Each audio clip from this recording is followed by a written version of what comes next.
Good evening, everyone, and welcome to the New York Historical Society. I'm Louise Mirror, New York Historical's president and CEO, and I am really thrilled to see so many of you in our beautiful Robert H. Smith Auditorium this evening. Tonight's program, History with David M. Rubenstein, features a conversation between Mr. Rubenstein and Douglas Brinkley. We are thrilled to welcome David M. Rubenstein back to the New York Historical Society as moderator of this evening's program. Mr. Rubenstein coined the phrase patriotic philanthropist, and he certainly fits the bill. His outstanding record of extraordinarily generous support includes gifts to the National Archives, the National Mall, Mount Vernon, Monticello, Montpelier, the White House Visitor Center, the Kennedy Center for the Performing Arts, which he chairs, the National Zoo, Arlington House, and more recently, the Smithsonian's new National Museum of African American History and Culture. Douglas Brinkley is professor of history at Rice University and the presidential historian for CNN. He's the author or editor of many highly acclaimed books, including the definitive biography of Cronkite, selected as one of the Washington Post's best books of 2012. Throughout his career, Mr. Brinkley has surveyed many other important Americans, including Rosa Parks, Ronald Reagan, Theodore Roosevelt, and FDR. And now, please join me in welcoming our guests. Thank you. So, thank you all for coming, and Doug, thank you very much for coming as well. You have written with others and yourself 20 books, 12 yourself, and with co-authors 20. I don't know if we can cover all of them tonight, but we'll try to cover a little bit about all of them. But before we do so, why don't we just get into the thing that is on people's minds a fair bit now, the current presidential election. Yeah. So how did all the pundits and all the pollsters get it so wrong? Well, that's a good question. Boy, did they get it wrong. I mean, I don't know anybody that was on television where I work, CNN, actually thinking that Trump was going to be able to pull it off in the end. But now we can see how Trump did it. And the big part is where I grew up, Ohio, we always felt Donald Trump was going to win. He was up in the polls there, but there became an Ohio spillover effect with white men that some hadn't voted, people that weren't answering phone calls for polls, and they soared their numbers. And he was able to make inroads into Michigan and Pennsylvania and shocked people. Hillary Clinton ran in many ways a great campaign. I mean, history will show she killed him in all three debates, in my opinion. But the fact she never went to Wisconsin once is going to be picked on by historians to saying it's a symbol that you were taking those Midwest states for granted. So the television stations and other people do exit polls on election days, and roughly by 4 o'clock in the afternoon, the cognoscenti in Washington and New York and other places pretty much know the results because they're leaked out pretty quickly. So most people knew around 4:15 that she was ahead in most of the key states, and most people, I assume you were one of them, thought this election will be over by 8 or 9 o'clock at night. So when the polls closed, were you all prepared to kind of get ready to announce that she was winning? And when did you finally realize that she wasn't going to win so easily? Well, I had to fly up to New York. I had to teach at Rice University where I'm a professor, and because parents pay so much money for tuition, I really try not to cancel classes. But I had to get up here to do Trevor Noah's show, the comedian at Comedy Central, and they had me timed to do Trevor with the assumption that Hillary Clinton was going to win, and I would be the straight man for the comedy show, the first woman in American history. However, I did prepare mentally for the thought that Trump might still be able to pull it out. I didn't want to be caught, particularly with the live audience, you get nervous a little bit. And so I had some material in my head ready, but when I got to Trevor Noah's green room, and it was clear that Hillary Clinton had lost, he walked in and he said to me, I'm not going to be funny tonight. And I said, oh, well, you mean, yeah, I know it's bad news. He goes, no, you don't understand. I cannot be funny. I said, well, he goes, there's no show because there's no humor. I was like, geez. I said, well, maybe I'll be funny.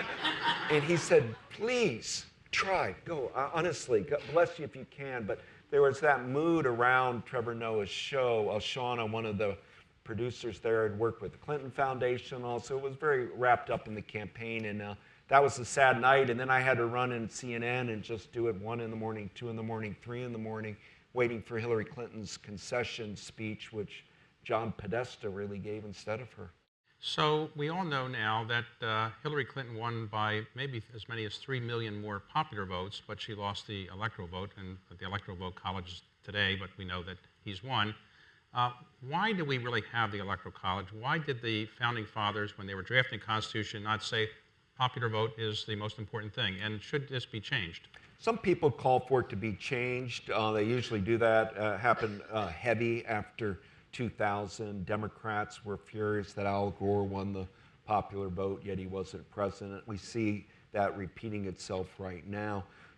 But it used to be because it would take so long to travel. Was one of the big parts. Today we don't have that to get to Washington or to a convention and the like. But I think it's here to stay, because otherwise, let's say I'm running for president, I would just run a campaign based on California, New York, go where the population is, say we'll build speed trains, we'll do everything and go, and you would then lose the people in the Midwest, the breadbasket states. Their votes wouldn't count, people wouldn't even go. Already Hillary Clinton didn't go to Wisconsin. She wouldn't have gone to a lot of places, or Trump wouldn't have, if you just had to play a coastal game where urban population centers are. So I think it's really a perk for agricultural states, and that might be antiquated, but there it is. And the fact of the matter is every state has 2 U.S. senators. California has the same as Vermont or South Dakota, and there's some inequity with that. Washington, D.C. doesn't even have any Senate, representation in the Senate. So there's problems with their system, but I think to rehaul it would just create a civil war. Right now, it's working in the Republicans' favor. So the only way you could change it is you can amend the Constitution 2 ways, 2/3 of each house and 3/4 of the states, or you can have a new constitutional convention, which is very hard to get done. So you see no prospect for either of those to change? I see zero prospect. In the news cycle's moving so quickly. Okay.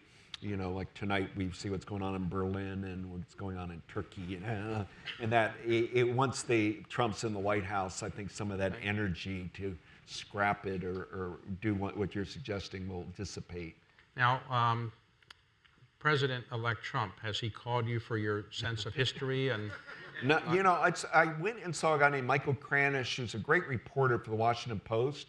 And do you realize that Trump has said to the Post that he never read a single biography of a president in his life?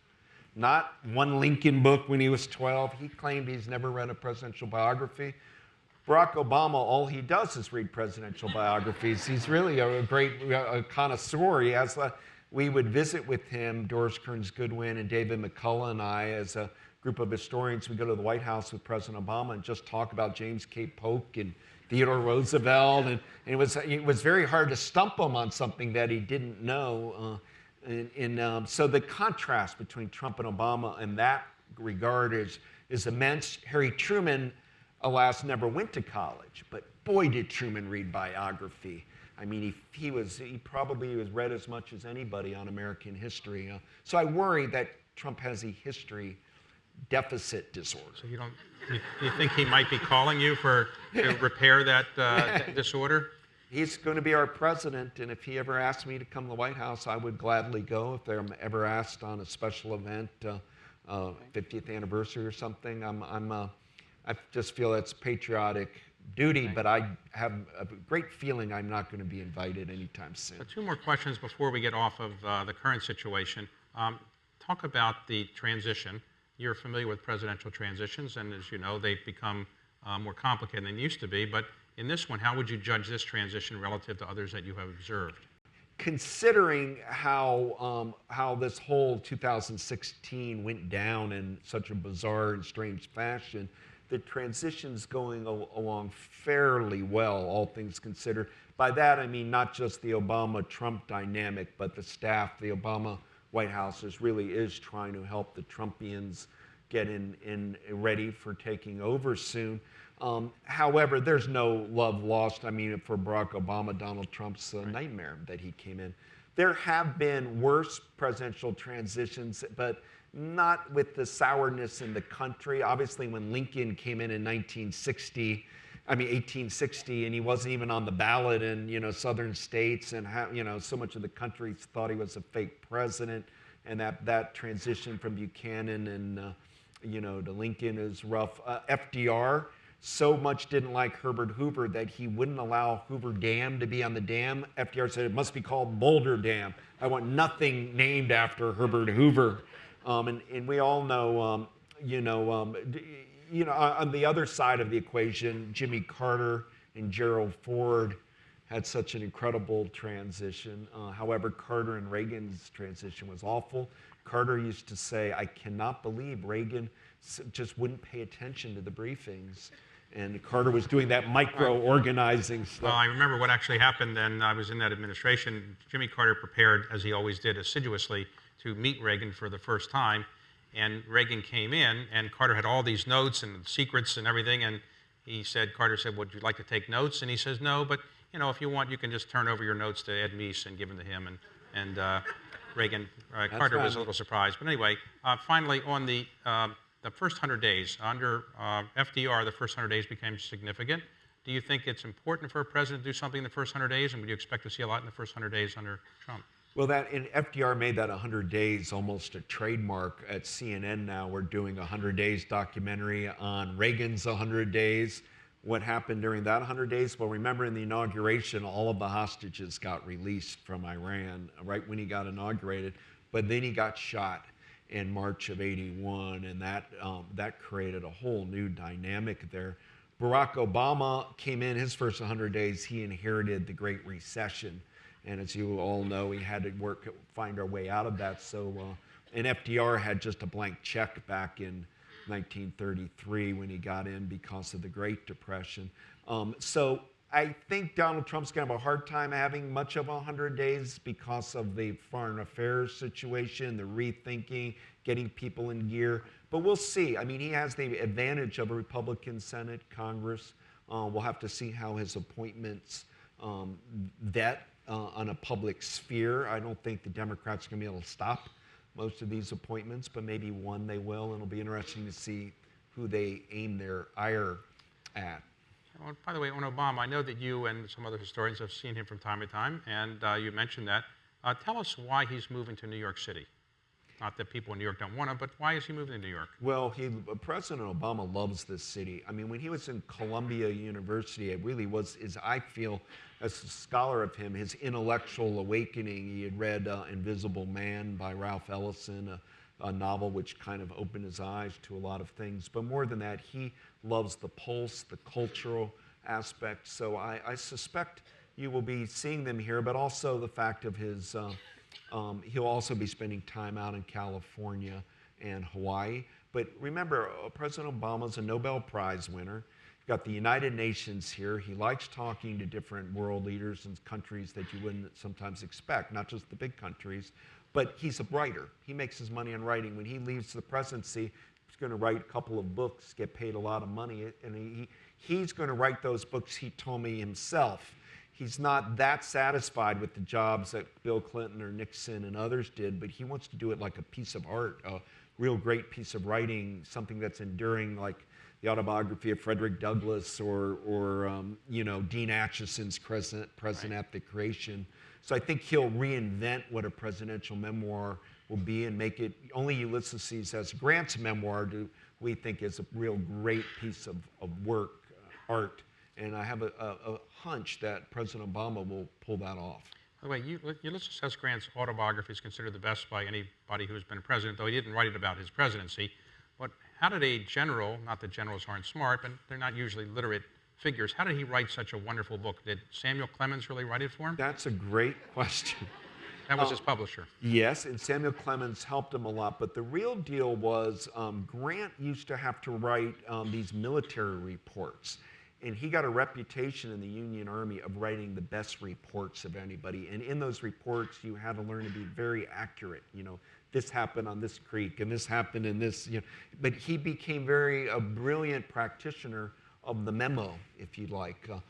Was known in Army circles of having perfected that. He was also a great equestrian, Grant, even though, because he was jockey size, and he was extraordinary on horses and his ability to write reports. So I want to give Samuel Clemens hunk of credit, but I think Grant had skill as a words craftsman. Now, when President Obama moves here, do you think there's going to be Secret Service gridlock? Because you'll have the Obamas here, the Clintons here, and the Trumps will be here. How are they going to deal with all that? There's enough Secret Service agents? It is a very, and in D.C., I mean, you're going to have, the president has a home there too, so he'll be spending a little bit of time there next year, and you'll have kind of dueling motorcades. I don't know who talk radio is going to curse out for traffic, whether it'll be Obama's fault or Trump's fault. But I think it's fantastic for New York to have President Obama coming here, and he'll be a great impresario for our cultural and political institutions in this city. Okay, let's go through some of the books you've written about people who were not president first. Let's cover those. So you wrote your first book about Jean Monnet, who was the father of the EU. Why did you devote a book on him? And for most Americans who may not know who he is, what did he actually do that deserved a book? Jean Monnet was from Switzerland and was a cognac salesman, and learned how to speak English fluently, although French was his primary language, because he learned it up in Saskatchewan and places. So he had almost an American dialect, which was unusual for somebody from Switzerland or France speaking French. But he became a leader of one of the leading Atlanticists, the belief that North America and Western Europe had to stay united to form an Atlantic community. But he also is the person who came up with the Coal and Steel Act in 1950, the integration of the Ruhr between France and Germany. And really, he's the conceptualizer of today's European Union. So I got to know George Ball quite well, and a man named J. Robert Schetzel, who was our first ambassador to the European Union after the Treaty of Rome in 1957, when the EU, then it was called European Economic Community, but today's European Union. So Monnet was this sort of extraordinarily important figure. Well, he wrote a memoir for Doubleday, and Jackie Onassis was his editor. And it's a fantastic book. It's one of my favorite memoirs as Jean Monnet's. And I read that and realized so few Americans knew about him. But all of these people like Dean Acheson and that I respected a lot, Acheson and Clark Clifford and Ball and these guys all thought Monnet was a great person. You wrote a book about James Forrestal, who was our first Secretary of Defense, and then his life ended tragically. What was so significant about his life? I got my first job, I did my doctorate at Georgetown, and I got my first job teaching at the U.S. Naval Academy in Annapolis, and I wanted to mine some of the naval history while I was there, and I co-wrote a book on Forrestal called Driven Patriot with Townsend Hoops. Forrestal was the most important, one of the most important figures, period, in World War II, because he understood industrial mobilization and procurement. So Forrestal, for example, could go to a company, let's say they're making trumpets in Connecticut, and he would go to that company and say, for the war effort, we need you to make ship valves, but after the war, we'll give you a government contract for marine band instruments. And he would do that all around, like a company making women's blouses is now suddenly making parachutes. And the Secretary of Navy during World War II, Frank Knox, was a Republican picked by FDR, but he wasn't really in the ball game anymore. He was more of a figurehead. So Forrestal started running everything. And alas, the tragedy of Forrestal, he committed suicide, feeling paranoid that the KGB was after him, and he tied a bedsheet around his neck and threw himself out the window. And this was our first Secretary of Defense, person who knew all of our nuclear secrets. The last word he wrote, Forrestal, before he died in this notebook in the room there was Nightingale, Ode to the Nightingale. And there's speculation, which I agree with, that he was running an Operation Nightingale program, which was bringing Nazi intelligence experts from Europe into the United States. And he then kept wanting to see a priest to do confessions, and nobody would let a priest come see him, and it was a very strange situation. But he's the highest ranking figure in U.S. annals of When foreign he policy. did commit suicide, was then not the Secretary of Defense. He had been fired by Truman, right? He'd been fired by Truman because they were noticing some of his kookiness down at Hobe Sound, Florida, Jupiter Island there. He thought that those where umbrellas go into were scopes following him. And they sent him to the Menninger Clinic in Kansas. In those days, you had to hide psychiatric issues, but he tried to slit his wrist, and it was a real problem. Lewis Johnson became Secretary of Defense, but the last point, in 48, he gave money, Forrestal, a loyal Democrat, FDR Democrat, lived in Dutchess County, New York, and a Democrat on Wall Street, gave money to Dewey over the summer of 48 because it looked like Dewey was going to win, and the Republicans liked Forrestal's tough stance, and the idea was Forrestal might be the one Democrat that stays in with Dewey. Truman won, and Forrestal put on a suit and flew down to Key West to see Harry Truman wearing a suit. Truman had Hawaiian shirts on, playing poker with the boys. He was right outside the building where Truman was, and Truman refused to see the Secretary of Defense because he knew about the rank disloyalty that Forrestal was playing both sides of the fence in 48. Now, Truman's Secretary of State was Dean Acheson, who you referred to earlier, and he wrote a book that some consider one of the best autobiographies of a Secretary of State, President to Creation. But why was he so controversial? Nixon campaigned against him, and why was he such a controversial figure? Well, I get asked sometimes, closest friendship in recent times of a Secretary of State and the President is George Herbert Walker Bush and James Baker. They were weaned on, they're like this. They're that close of friends. But Acheson became a great friend of Harry Truman and would go out and hang. They'd sit with pajamas on and talk all night about history, and it's a very fertile friendship they had. But Truman started carrying a lot of baggage with him. I mean, he couldn't run for re-election in 1952 because people said to err is Truman. He had a 27% approval rating when he left. But now we put him as one of the top presidents because of his creation of Israel he supported, NATO creation, Marshall Plan, Berlin Wall. But Acheson got into the hard right. The McCarthyites started picking on the Red Dean because they blamed Acheson's State Department for harboring Alger Hiss, but also that the right exploited in 49 this stunning development that in that year, 1949, China has its revolution, and Mao Zedong comes in, and the Soviets get the atomic bomb. And so there was this constant fear that all of this, that the State Department gave China away. And so Acheson became the whipping boy. Nixon called him Dean Acheson's cowardly school of communist containment. I later wrote about Acheson and Nixon becoming good friends. And when Nixon became president, Henry Kissinger would have Acheson come to the White House regularly, and he ended up giving advice to Nixon in the last years of his life. He died from 69 to 71, including on the silent majority speech of Nixon.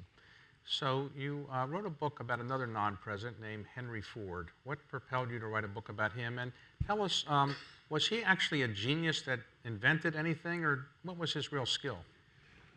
Henry Ford is the weirdest and wackiest figure I've ever written about. Part of it is he's got to put your mind in the fact that he's a guy who was born during the Civil War at the time of Gettysburg and died after Hiroshima. It's a long life from Gaslight Civil War to that period. But he had if he had a genius, he was what they used to call a tinkerer. He used to be able to take watches out and disassemble them, put them back together, and start doing that with motors and things. And he burned all of the R&D money of investors. What he would do is take people's money, and then he would say, here's my company, Henry Ford and Sons or something, and then he'd R&D, R&D, R&D, and fail, but he'd get things figured out, and then he would bankrupt it, and then he'd do that again. So by the time he had the Model T, he then was able to market it as his own, although it took him a decade of other people's money, and they weren't part of the sharing pattern. He outfoxed a lot of people, but he was when I wrote my book on the Ford Motor Company at the early World's Fair at the beginning of the 20th century, there were 100 automobile companies selling cars. 99 don't exist today. So I wanted to know, why did Ford Motor exist? And the big thing is that Model T and Henry Ford put the world on wheels, and we still were dirt road in New York, dirt road America. And so you started getting, after that Model T, the first shopping center in Kansas City, the first motor hotel in San Luis Obispo. A guy in Cleveland created the yellow, green, and red stoplight. Concrete starts getting poured, gas stations and dealerships. And so, but then the last secret of Henry Ford is he never traded. It was not a public company in the teens, the 20s, the 30s, the 40s. Only till Henry Ford died in the 50s could you buy stock in Ford Motor. I thought that he actually didn't really invent the car. He didn't really invent a lot of things, but he kind of got the ownership and credit for it. You're right. He broke speed records by taking a car and racing it on ice, and hired a team of people to shove the car fast on ice to beat the record for speed. And then you could read the headlines like Detroit Free Press, Henry Ford, this is when he's unknown, gets speed record. He always did publicity. If you ever grabbed a headline from Henry Ford and you worked at him, you'd be fired. He had worked for Thomas Edison, is that right? Loved Edison. Worshipped Thomas Edison. Utterly worshipped him because he came up to the Oriental Hotel, as it was called, in Long Island when he was just a guy working at Edison Illuminating Company in Detroit, working guy, and nothing big, Henry Ford. And he insinuated himself into this dinner where Edison was the man of honor, and was brazen enough to go to Edison and unfurled a drawing of his automobile on gasoline, because Edison was trying to sell the electric car, and Henry Ford thought gasoline would work on cars. And many people thought that was nutty. Why would you put a hot motor on petroleum? It's not apocryphal because they're witnesses, but Edison was near deaf, but he goes, that's the ticket, that will work. And he floated back full of it, because everybody in Detroit and Dearborn called him Crazy Henry. He was arrested for noise making because his contraptions would scare horses, and he had to put in to get America's first driver's license. So he's very eccentric, and a huge part of my book, he's an incredible anti-Semite, probably the worst anti-Semitic personality in America that I've read about.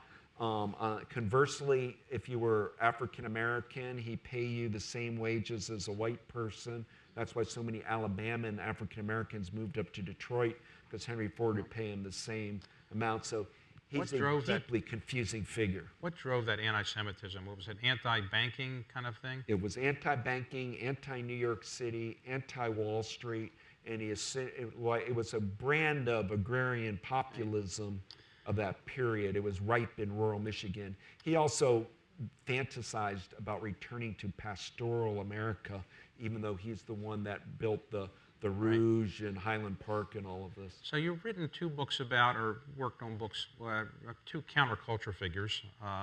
One is Jack Kerouac. What was so significant about him and the Beat Generation? My mom and dad were high school teachers, and teachers don't get paid much, but we had a Pontiac station wagon and a 24-foot Coachman trailer.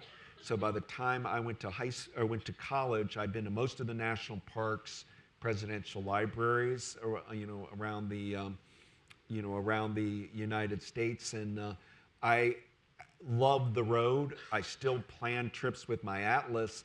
And then when I started my first job working at a Holiday Inn, somebody gave me Kerouac's book, On the Road. And it was a little more adult fare than the childhood road trips, but that idea of motion and the highways and the excitement of seeing America. So I've outgrown Kerouac as I've gotten older, but in some ways. But as anytime you have a boyhood writer you love, like I did Steinbeck or Jack London or Thomas Wolfe or Jack Kerouac, I hold them still very dear to my heart. In the wonderful Library of America series we do here, they allow me to do Kerouac, who's now been brought into the pantheon of great writers, and I got to edit a book called Windblown World, which is his on-the-road diaries. What about a person who invented what was called gonzo journalism Hunter Thompson. What was that all about? Hunter right now is very popular because he was the kind of the kingpin, Hunter Thompson, of freelance journalists, meaning writers who can't find jobs. And a lot of them operate on the blogosphere or have, you can imagine what we're looking at right now. And Hunter has got his stock up with that crowd. I got to know Hunter because I would take students on kind of history trips, and Arthur Schlesinger Jr., and Doris Kearns Goodwin and George McGovern were all friends with Hunter, who lived in Woody Creek, Colorado, near Aspen.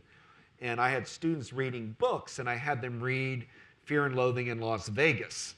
And all these other authors, we met Toni Morrison, and she would autograph it and do, it was more like a NPR session. When we got to Hunter's, to students after they read this book, he wouldn't autograph it, he'd only shoot it. He put the book against it. And half of my students thought that was horrible, and the other half, these guys like, Hunter shot my book. They put it in like plastic bags to save it and the gunshot of it. And he was working on a book, and I started helping him. And more to the point, I came in very strong in his life because he had a contract and had money due to Simon & Schuster, and he just had lost the writing capacity, what he once was when he wrote his 3 great books. And I said, why don't you find your old writings, your letters, and we could do a book of the letters. So I edited The Proud Highway, Fear and Loathing in America, and Christopher Buckley wrote the cover of the New York Times Book Review on how great Hunter's letters were. And then the Modern Library started bringing Hunter's stuff in. So he's kind of earned a spot in the American pantheons because there's, as David Halverson said, he's the single worst example for any wannabe writer because he's a one-offer. But Hunter was very bright and insightful. And this week, The Nation wrote a story about Hunter's first book called Hell's Angels, which he had serialized for The Nation. And in Hell's Angels, written in 1967, Hunter does a whole riff about the angels are going to be a wave in America because the Okies, the white, middle class, lower middle class white Americans feel that the elites shut them out, this sort of populism of Trump, and that what they'll do is an ethic of massive retaliation, right. Meaning destroy so much of that group that Hunter, how he writes about it very well, The Nation now is picking up on it, applies to Trump's America. He saw that same note. We don't care if it works or not. We want to punish you guys by putting Trump in. The key to his writing style was being high on something or another. Was that right? He couldn't write if he was sober, or is that not? I didn't know him in that period, but he was, I think his decline came when his mother was a librarian in Louisville, and she was an alcoholic. But his father had left or gone. She had raised 3 boys, and they babysit him in the library. But I think Hunter started drinking a lot earlier. But he'd amp himself up on amphetamines or speed in the 60s and 70s when he was writing for New York Times Magazine, Rolling Stone. But I think it caught up to him as age does, and he adventured into cocaine and overuse of pain pills.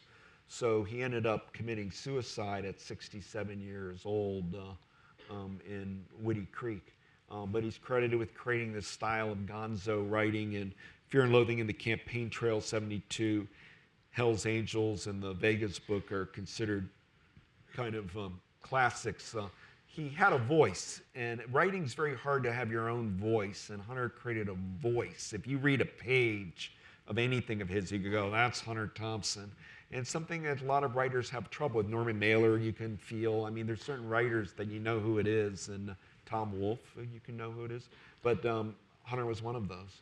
I hope he didn't commit suicide because he thought at 67 there's no life afterwards, because I'm 67. But okay.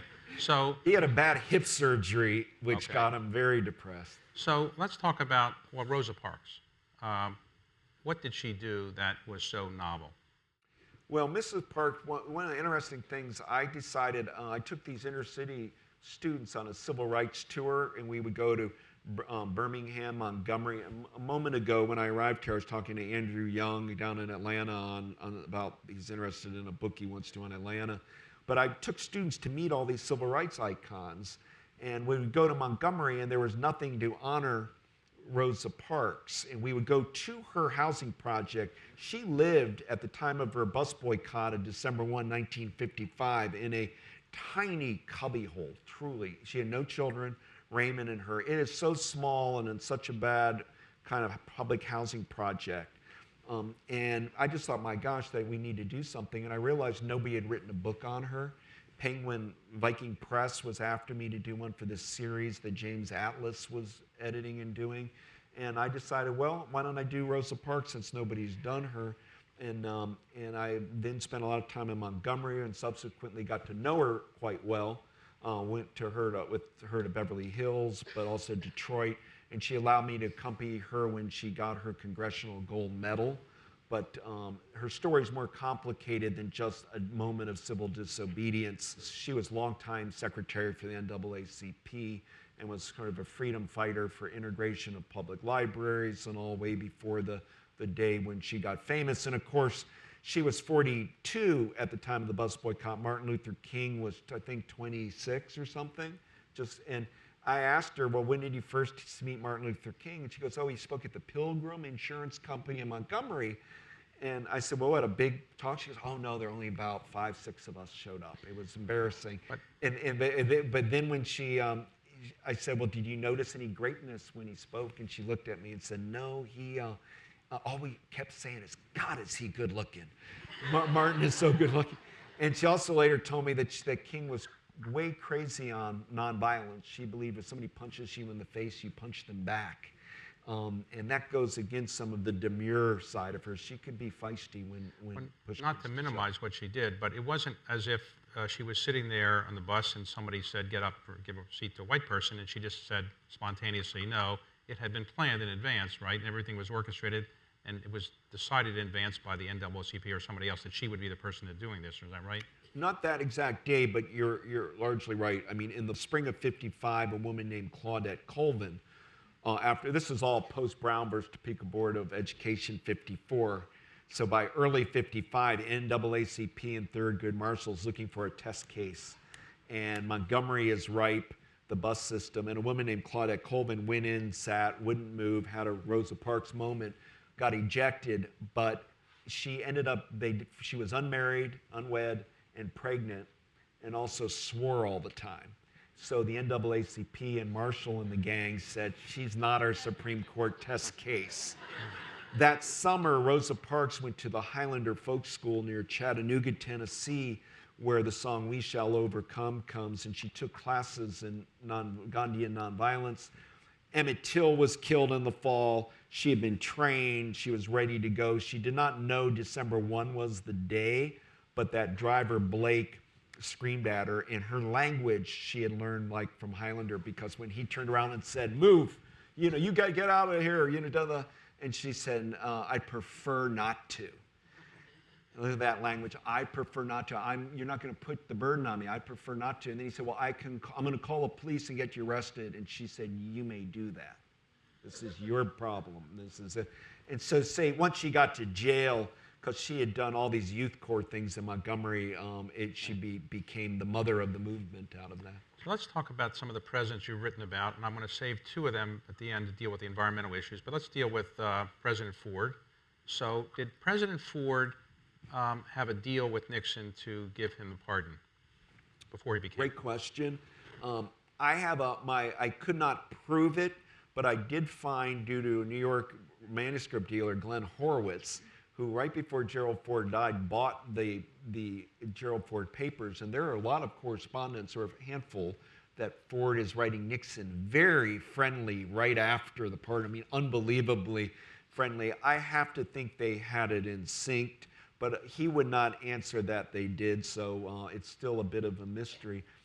I would go out to Rancho Mirage and see President Ford, and my central memory of those times, I'd go to a private club that he would have belonged to. But after we ate one lunch, he came and said, Doug, I want to show you something, because we talked about all sorts of stuff in the morning. He said, look at this stack, and there was a giant stack of papers, like here. It's okay. He said, see this, and it was very small. He said, do you know what these are? I said, no. He said, that tall stack is the number of people that had written me about Oswald and the Warren Commission. And that little one are the people that have written me about my presidency. He was on the Warren He was Commission. on that Warren Commission, and you guys have no idea what a ripe field of conspiracy theorists are out there. I mean, millions of people that Gerald would harass Gerald Ford about the Warren Commission. But he was one of the nicest humans with a marquee name that you could ever meet. Now, Lyndon Johnson made a famous statement about Ford's intellect. And did you find Ford not to be that intelligent? You found him to be reasonably intelligent. I found him to be very reasonably intelligent, great sense of humor, very mannered, but one of the boys, and a great sense of history, but never inflated his sense. He never pretended to be an intellectual. And I think you can ask Henry Kissinger. I mean, he knew how to work with Henry. Kissinger and Ford found a very functional friendship. And helped our country, where with Nixon it was two egos clashing. Ford always had his ego in check, so we were lucky. We had the right man at the right time to get us through that, Watergate. And of course his memoir is called A Time to Heal, trying to heal the nation, and Jimmy Carter's is called Keeping Faith. And sort of those two presidencies are, that's 6 years when we're getting over Vietnam and Watergate. Now, did Ford mind Chevy Chase falling down and making fun of him on TV? Loved it. He liked, okay. He loved it. I mean, he loved it. He had such a great sense of humor, and Betty Ford was amazing. These are just great people. He told me, one of the people I've written about, that his biggest mistake is he went after William O. Douglas, who was on the Supreme Court. They were trying to get him impeached, and he had deep regrets about that. Deep regrets he didn't do more in a crisis in Indonesia, but he was proud of particularly the Helsinki Accord and getting us out of the Vietnam War. Somebody had to do it. But if he hadn't pardoned Nixon, did he think he would be reelected? I think he thought he had the reelection because, David, that summer of '76 was the bicentennial, and there was this new wave of patriotism and fireworks at Disney World and the big ships here in the harbor and bicentennial minutes, and he had a lot of, looked like he could do it, and then he blew it in the debate when he said Poland wasn't under Soviet influence or domination. So let's talk about Jimmy Carter. You wrote a book about his post-presidency. You didn't write one about his presidency, but his post-presidency. Why did Carter's post-presidency deserve a book, and what do you think he did in terms of reinventing the post-presidency? I started to do a biography of President Carter, and I even have a lot of chapters I've drafted. I was the other day looking at a bunch of the interviews I did with President Carter, a ton of them, and also people like Lester Maddox and Frank Church, and on and on, Senator Talmadge. Because I was writing that biography, but he made an offer for me to be able to look at his diaries and letters since he left the White House. And he was at that point going all over, kind of parachuting for peace, Haiti, and but he did election monitoring in Nicaragua, and in Panama he denounced Noriega, and so he was reinventing the post-presidency. And so I thought that would be a better, because I had a trove of new archival material nobody's seen. Now I'm someday maybe writing another part of Carter because I have a lot of material. So in Carter's case, was he embarrassed and humiliated when he lost so much, and did he feel he had to reinvent himself to kind of burnish his image? Is that why he did all the things he did when he left the presidency? He left at the age of 56, I think. Well, the same thing with Barack Obama. We have longer life expectancies now. President Carter's, in his 90s, and he was deeply depressed that he lost to Reagan. I mean, it was a horrible loss in '80. I mean, the whole country turned against the sitting president, Jimmy Carter. And then the hostages got released in Reagan's day of inaugural, as I mentioned. But, he had put solar panels on the White House, Jimmy Carter, and Reagan's people took them down. And they were dismantling programs like you might see Trump people doing coming up of Obama's. So he went back to Little Plains, Georgia, and I would say was in an unbelievable deep funk. But what snapped him out of it was in '81, is when Anwar Sadat was killed. And Carter's big moment was peace at Camp David with Menachem Begin and Sadat, right? The Camp David Accords.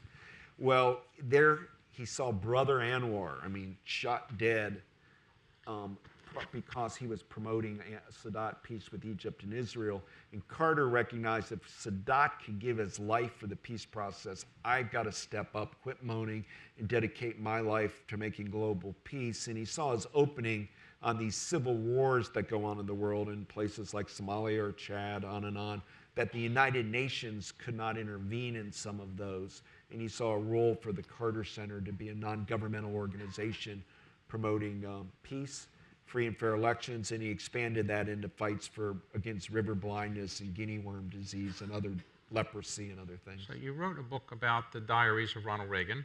So what did Reagan say to his diaries that was so introspective in your view? I got a call from Governor Pete Wilson. He used to be governor of California. Some of you may remember that name. But he called me and said, Ronald Reagan kept a diary every day in the White House, and we chose you to be a person to edit it if you're interested in it. And I said, every day? And I said, yeah, I think I am your guy. I was quite excited. I didn't care about whether he's right. President of the United States Daily Diary. It's a two-term president. And he said he wrote it every day except a few days when he was shot. But they kind of then said, hold on. First, you've got to meet Nancy Reagan, and she's got to approve you. And she, at that point, was very angry at biographers because she had enlisted the help of Edmund Morris, who did a book called Dutch, which he fantasized things that happened. She was bitter because that picked her judgment. She thought he was the guy and blew it. So I was warned, don't mention Edmund Morris by name, and don't talk about Hollywood. If you're in a bind with her, talk about Hollywood movies. Right. I met at the Nancy Reagan booth at the Beverly Hills Hotel and had the Nancy Reagan Cobb salad. And at one point I said, Mrs. Reagan, something's bothering me about this diary project. You know, I'm not the choice of conservatives, and I'm not a conservative. You know, I think I'm center left, and so you just keep that in mind. And she just glared at me, said, my son is more liberal than you'll ever be. What is your point? Just like that. I was like, I don't have a point.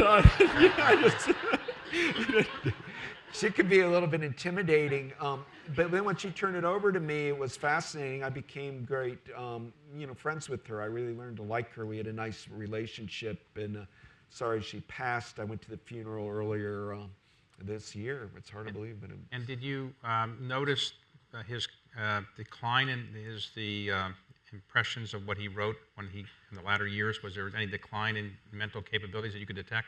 Very good question. I would say no, because by the end of the last 2 years of the diaries are more lucid than any other year in my view. But he is saying things like in the diary, one is, I might be getting this a little off, but he said, I'm putting eardrops I put eardrops in my eyes today. I've never done that before. And then another entry, he said, I can't believe I just flew over this canyon that I've gone horseback riding in, and I can't remember the name, and it was Topanga Canyon. And so you're seeing, but the very fact that he's writing those is exceptional. Like, I couldn't remember the name of the canyon, I did this, might point to there was something going on a little, but I stick with Nancy Reagan's feeling that that Alzheimer's had not manifested itself during his. And your diaries point out there, the diaries point out, your work points out that somebody wrote him a fan letter, and for 50 years he was corresponding with this same person, even though the person was not anybody ever heard of. Is that right? That's right. Well, I get a lot of people that wrote me because I'm a historian and I'm on the airways, and a woman named Lorraine Wagner wrote me from Philadelphia, something like, I have 270 letters from Ronald Reagan. I was like, 270 sounds like an awful lot. And then I was picturing, these form letters, and stuff like that. And but I felt enough about her credibility that I reached her on the phone, and she had worked for the IRS and was a Democrat in Philadelphia, very working class. And I said, look, can you do me a favor? Can you just pick what you think's your best letter and fax it to me? I'll give you a fax number. And she said, no, I won't fax it. They're in my shoebox. You either come to my home or I won't share them. And I did that get on the plane thing, and I just went to Philadelphia, saw them, and they were all real. Reagan and her, she was head of his Philadelphia fan club in the 40s when he was a young boy, and they became friends, and they wrote all these letters. So As during his presidency, at key moments, he would write Lorraine a letter, and she's just kept them all in this thing. So I wrote an essay called Ronald Reagan's Pen Pal for the New Yorker about her. So let's talk about the environment and two presidents that you've written books on, their most recent books. One is Teddy Roosevelt. So everybody knows he was an environmentalist, but can you just describe what propelled him to be such an environmentalist and naturalist, and some of the great things that he actually did during the course of his life and the presidency? Theodore Roosevelt saved 234 million acres of wild America, putting conservation at the forefront of our national dialogue. He did it using all sorts of mechanisms, but for example, he went to the Grand Canyon, stood on the lip of it, and made a speech. "Do not touch it. God has made it. You will only mar it. Leave the Grand Canyon alone." And then Congress started moving in to mine it, and he uses an executive order to stop it, which is the Antiquities Act of '06, and it went through the court system, and it found out that he did indeed have the right for scientific reasons to declare the entire Grand Canyon a monument, or it would have been lost. And that's just one place, but it's all over the country. And so he really created these like 51 federal bird reservations. Today, all of you own 550 national wildlife refuges, and they're all born out of these TR ones. And so the story on his outdoors life is amazing, but there's so many sides to him. He was a great writer, president of the American Historical Society, was a great ornithologist, wrote books about the naval histories he wrote of the War of 1812 are still kind of seminal works. So I was attracted to TR because he writes so much. He wrote like 36 books and 150,000 letters. With all else he did, he only lived to 60. So we were talking about how productive I am writing a lot. When I was looking at TR, I was like seeing how unproductive I was compared to... But as a young boy, he was actually considered fairly weak and not a strong person. How did he make himself an outdoors person? Born here in New York City, as you know, Theodore Roosevelt. You can visit his birthplace. He went up to Maine at one point. I think it's a big moment, and he got bullied. He was wearing rich kid clothes from Manhattan, and he got bullied by some boys up in Maine, and he cried, and his father said, "Theodore, we're going to have to make you strong so you can defend yourself," because he was a runt, a weakling, and had chronic asthma, which in those days, incidentally, guys, they used to make you smoke tobacco rolled up to cure asthma. But he then started doing, his father bought him weights, and they did weight training, and he started building himself. So by the time he's at Harvard, you could look at these photos of him all buff and without a shirt on, looking tough with the bandana around his head. And so it is a story of somebody very frail and weak who, by the time he got to college, had toughened himself. And that's why he believed in athletics so much, that the body and the mind always had to work in sync. Now, you point out he died relatively young, but some people say his death was precipitated by a trip he took after he left the White House to the Amazon. Can you describe what happened there? Well, that's right. And Theodore Roosevelt, once he stepped down from the presidency in 1909, he went to Africa for a year doing safari work. It was really what inspired Ernest Hemingway to write about Africa. But he ended up doing 2 volumes on the African game trails and collecting flora and fauna of species in Africa. And he came back, ran the Bull Moose Party in 1912, the most successful third party in American history. Where did that name come from? He came from, he said it'll take more than a bull moose, because he became fascinated with moose his entire life. He went up as an undergraduate to go see a moose up in Maine, but he thought it was like the buffalo, this great indigenous animal, and he actually tried to reintroduce the moose to New York. He thought it was terrible that they all got shot out of New York State, and as ex-president, he went up to Quebec to go study moose. He loved animals with huge antlers, as a hunter does, and he created Boone and Crockett Hunt Club. But very briefly, I'll just tell you that he was in Darwin night, big guy, Darwinian, but he was trying to do a guidebook of all the species of North America, and there became a huge raging war between lumpers and splitters. The lumpers would say, for example, there's like 4 kinds of bear in North America. by their snout sizes and all. And the other group said, no, there's actually, 30 kind of bear species by studying their snouts and paws. Well, TR believed less, not a lot. So he was, and he wanted less because he thought American people will never understand 30 different bears, that you got to break it down to 4 or 5. It became a big debate. He won the Cosmos Club debate with the guy, Dr. Grinnell. But about a year later, Grinnell wrote him from Washington State saying, now, Theodore, I'm in the Olympics up there, and I've just discovered the biggest type of elk in the world, and I want to name it after you, the Roosevelt elk. Will you object, since I know you don't like too many species? TR said, well, in this case, you're right. Name it the Roosevelt elk. So if you go up to Washington State today, you'll see the Roosevelt elk, Cervius roosevelti or whatever. When he went to the Amazon, he almost died, though, is that right? And the Amazon, he would then went after the bull moose, and he went down the river of no return. And again, Brazil wilderness. He wrote a book called Brazilian Wilderness. But he got so eaten by insects that his whole body had swollen. And he asked his son to let him die there in Brazil. He was propped up against a tree, having malarial-like flashbacks, and just wanted to be dead and leave him there. And of course, they drug him along. But once he came back stateside, his health never really recovered.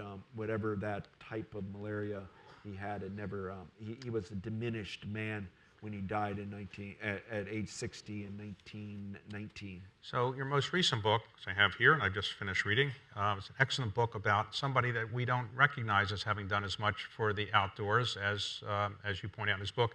The book is Rightful Heritage, about FDR. So FDR really cared about the outdoors as much as TR? Absolutely. Conservation. We owe so much of our public lands to both Theodore and Franklin Roosevelt, but FDR, of course, born up here in Dutchess County, Hyde Park, New York. But he officially, when he would fill out a form for occupation, he'd put tree grower or tree farmer, and he grew trees. I mean, you can look at New York Times ads in the middle of World War II, buy a Roosevelt Christmas tree live from Hyde Park, and he would market them, and he built a tree farm down in Warm Springs, Georgia, where he went for polio help. And he became an expert on forestry and soil conservation, scientific forestry. And he inherited Gifford Pinchot, who was Theodore Roosevelt's chief forester. FDR connects with him. The big point is, he was never about New York City, FDR. He was from up the Hudson River. And his constituents were apple growers, people in the Catskills, dirt farmers, he never was an urban guy, but when people say New York, you think of him here. And so when he would run for politics, he had to learn the language of the farmers, and soil conservation, agriculture was a big part of what he was about.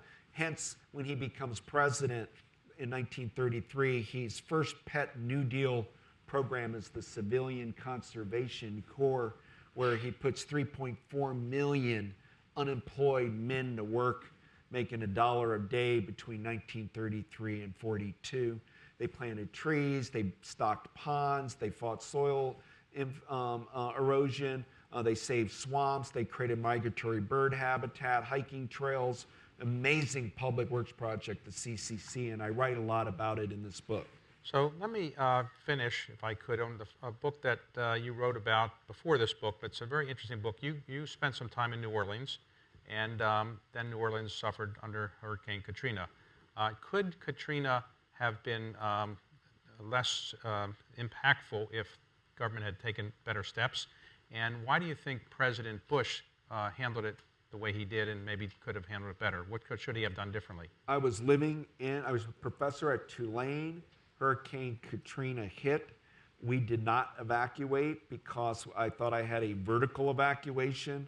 I got to see the spectacle of the Mississippi River running backwards in an opposite direction, the power of that storm. But we have to remember about Katrina is that the New Orleans part is a man-made disaster. It's all about the Lego levees, the badly constructed levee system. Now, the storm hit Mississippi towns like Bay St. Louis and Gulfport and the like. That was surge, that was hurricane winds. But New Orleans is below sea level parts of it, so it's like a saucer. So when you had 3 major breaches, water just cascades down into that bowl. So you've got over 80% of New Orleans filled with water. And man, David, you read about floods in history, but what floodwaters does, it rots everything. It goes in every basement. It shortens out everything. It creates mildew. What could the government have done differently? Those levees needed to be, the state levee board needed to have fixed them. They needed to be properly funded and built. But at the immediate response, George W. Bush did not pay attention. He acted like nothing was happening. He didn't want to cancel a speech to San Diego. It was a big foreign policy speech at the time of Katrina, where Bush was going to say, Iraq, like Douglas MacArthur went to Japan after World War II, thought he'd be there a year. MacArthur was there 7 years. Bush was going to say, we thought we'd be in Iraq a year. It may be long. So big, he just wouldn't cancel it, even though the storm. And the head of Homeland Security refused to say it was flooding in New Orleans, so he didn't do anything. And people were on rooftops, it's on CNN, and the media turned on him. And then he did the famous flyover New Orleans, peering out the window. When I interviewed people for my book, I went all over the lower Ninth Ward and talked to folks. And the old timers were like, when Lyndon Johnson, Hurricane Betsy, 1965, he came and he had put a flashlight in his face and said, I'm your president, I am here. And the fact that Bush acted like they weren't in despair angered people of the region. And then he deprioritized FEMA. Carter had created FEMA.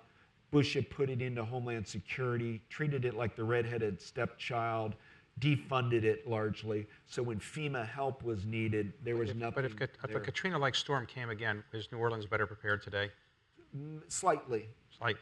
Okay. It is over 300 miles of levees, and you keep fixing it, but the whole system can get compromised quite easily. But I would say, yes, it is better. But boy, if you ever got a 4 or a 5 there, we're losing. It used to be the wetlands, when the storm would come off the Gulf, would soak into the sponge of the wetlands, and they're disappearing, so that water comes up fast on those walls and just hammers them.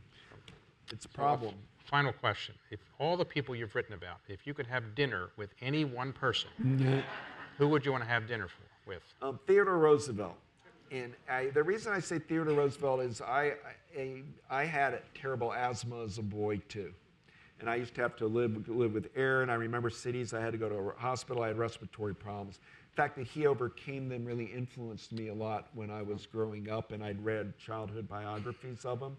And his ability to write as a president who wrote so well and colorfully, and his love of the United States, and his just bursting at the seams personality, but also for dinner, he was a great dinner companion. He would tell stories and go in different directions. I admire Lincoln and FDR as presidents more than Theodore Roosevelt, but if it's the dinner one, I'd go with him. Doug, thank you very much for a great evening conversation. Okay.